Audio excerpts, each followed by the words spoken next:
ഹരിയാന നിയമസഭാ തെരഞ്ഞെടുപ്പിലും വൻതോതിലുള്ള വോട്ട് മോഷണം നടന്നുവെന്ന രാഹുൽ ഗാന്ധിയുടെ ഗുരുതരമായ വെളിപ്പെടുത്തലുകൾ ഇന്ത്യൻ ജനാധിപത്യത്തിൻ്റെ വിശ്വാസ്യതയെ തന്നെ ബാധിക്കുന്ന ഒന്നാണ്.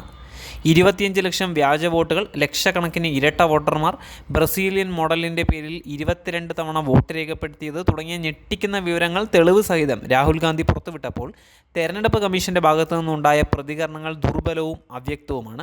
ഇത് കേവലം സാങ്കേതികമായ ഒരു വിഷയമായി മാത്രം കണ്ട് തള്ളിക്കളയാൻ സാധിക്കുകയില്ല. യഥാർത്ഥത്തിൽ കമ്മീഷൻ്റെ മൗനം ജനാധിപത്യ പ്രക്രിയയുടെ സുതാര്യതയെക്കുറിച്ചുള്ള ആശങ്കകൾ വർദ്ധിപ്പിക്കുന്നതാണ്. 100% തെളിവ് എന്ന് വിശേഷിപ്പിച്ചുകൊണ്ട് രാഹുൽ ഗാന്ധി കൃത്യമായ വിവരങ്ങളും സ്ലൈഡുകളും അവതരിപ്പിക്കുകയായിരുന്നു.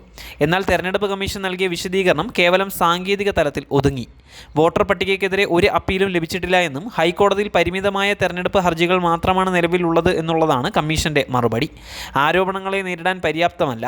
ഇത് ഒരു കുറ്റകൃത്യം കൈയോടെ പിടിപ്പിക്കപ്പെടുമ്പോൾ നൽകുന്ന ന്യായീകരണങ്ങൾ മാത്രമാണ്.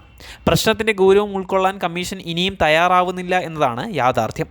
വോട്ടർ പട്ടികയിലെ വ്യാപകമായ കൃത്രിമം വോട്ടർമാരുടെ ഭാഗത്തു നിന്ന് അപ്പീൽ നൽകി പരിഹരിക്കേണ്ട ഒരു വിഷയമല്ല, മറിച്ച് കമ്മീഷൻ സ്വയം കണ്ടെത്തേണ്ടതും തിരുത്തേണ്ടതുമായിട്ടുള്ള ഒരു വലിയ വീഴ്ച തന്നെയാണ്. വോട്ടർ പട്ടികയിലെ ക്രമക്കേടുകളെയും വ്യാജ വോട്ടുകളെയും സാങ്കേതികമായ പിഴവുകളായി മാത്രം കാണുന്നത് ഗുരുതരമായ തെറ്റാണ്. ലക്ഷക്കണക്കിന് വ്യാജ വോട്ടുകൾ ഒരു സാങ്കേതിക പിഴവ് എന്നതിലുപരി കൃത്യമായ ആസൂത്രണത്തോടെ നടന്ന വ്യവസ്ഥാപരമായ കൃത്രിമം ആവാനാണ് സാധ്യത എന്ന് രാഹുൽ ഗാന്ധി ചൂണ്ടിക്കാട്ടിയിരുന്നു.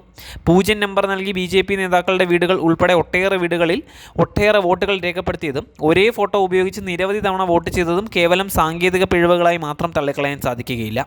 ഇത് ജനാധിപത്യ പ്രക്രിയയുടെ അടിസ്ഥാന ശിലകളെ തകർക്കുന്ന ഒന്നാണ്. ഈ ആരോപണങ്ങളെ സാങ്കേതികമായി മാത്രം സമീപിക്കുന്നത് കമ്മീഷൻ്റെ ഉത്തരവാദിത്തത്തിൽ നിന്നുള്ള ഒഴിഞ്ഞുമാറലായി മാത്രമേ കാണാൻ സാധിക്കുകയുള്ളൂ. ഇത്രയും വലിയ ആരോപണങ്ങൾ ഉയർന്നു വന്നിട്ടും അവയെ നേരിടാനും ഒരു സുതാര്യമായ അന്വേഷണം നടത്താനും തെരഞ്ഞെടുപ്പ് കമ്മീഷൻ തയ്യാറാവാത്തത് ആശങ്കയുണ്ടാക്കുന്ന ഒന്ന് തന്നെയാണ്. CCTV ദൃശ്യങ്ങൾ പുറത്തുവിടാതിരിക്കുന്നതും ആരോപണങ്ങളെക്കുറിച്ച് സമഗ്രമായ അന്വേഷണം പ്രഖ്യാപിക്കാത്തതും മുഖ്യ തെരഞ്ഞെടുപ്പ് കമ്മീഷണർ ആരോപണങ്ങളെ നിസ്സാരവൽക്കരിച്ചതും കമ്മീഷൻ്റെ നിലപാടില്ലായ്മയ്ക്ക് ഉദാഹരണം തന്നെയാണ്. ജനാധിപത്യ പ്രക്രിയയിൽ വിശ്വാസം നിലനിർത്താൻ തെരഞ്ഞെടുപ്പ് കമ്മീഷൻ സ്വതന്ത്രവും നിഷ്പക്ഷവുമായി പ്രവർത്തിക്കേണ്ടത് തന്നെയാണ്. എന്നാൽ ഇവിടെ രാഹുൽ ഗാന്ധി ഉന്നയിച്ച ചോദ്യങ്ങൾക്ക് വ്യക്തമായ മറുപടി നൽകാതെ മൗനം പാലിക്കുന്നതും സാങ്കേതിക ന്യായീകരണങ്ങളിൽ അഭയം തേടുന്നതും കമ്മീഷൻ്റെ വിശ്വാസ്യതയ്ക്ക് മങ്ങലേൽപ്പിക്കുകയാണ്. ഓരോ 8 വോട്ടർമാരിലും ഒരാൾ വ്യാജനാണ് എന്നും ഒരു ബ്രസീലിയൻ മോഡലിൻ്റെ ചിത്രം വ്യത്യസ്ത പേരുകളിൽ വോട്ടർ പട്ടികയിൽ പ്രത്യക്ഷപ്പെട്ടു എന്നുള്ള ആരോപണങ്ങൾ ലളിതമായി തള്ളിക്കളയാൻ ഒരിക്കലും സാധിക്കുകയില്ല. ഇത്തരം സംഭവങ്ങൾ ഇന്ത്യൻ തെരഞ്ഞെടുപ്പ് സംവിധാനത്തിലുള്ള സാധാരണക്കാരുടെ വിശ്വാസം ഇല്ലാതാക്കും. തെരഞ്ഞെടുപ്പ് കമ്മീഷൻ ഈ വിഷയത്തിൽ ഒരു സ്വതന്ത്രവും സുതാര്യവുമായ അന്വേഷണം നടത്തുകയും ആരോപണങ്ങൾക്ക് വ്യക്തമായ മറുപടി നൽകുകയും ഭാവിയിൽ ഇത്തരം ക്രമക്കേടുകൾ ആവർത്തിക്കാതിരിക്കാൻ ശക്തമായ നടപടികൾ സ്വീകരിക്കുകയും ചെയ്യേണ്ടത് അനിവാര്യം തന്നെയാണ്. അല്ലാത്തപക്ഷം ജനാധിപത്യത്തിൻ്റെ കാവൽക്കാരനായ തെരഞ്ഞെടുപ്പ് കമ്മീഷൻ തന്നെ സംശയത്തിൻ്റെ നിഴലിലാകും.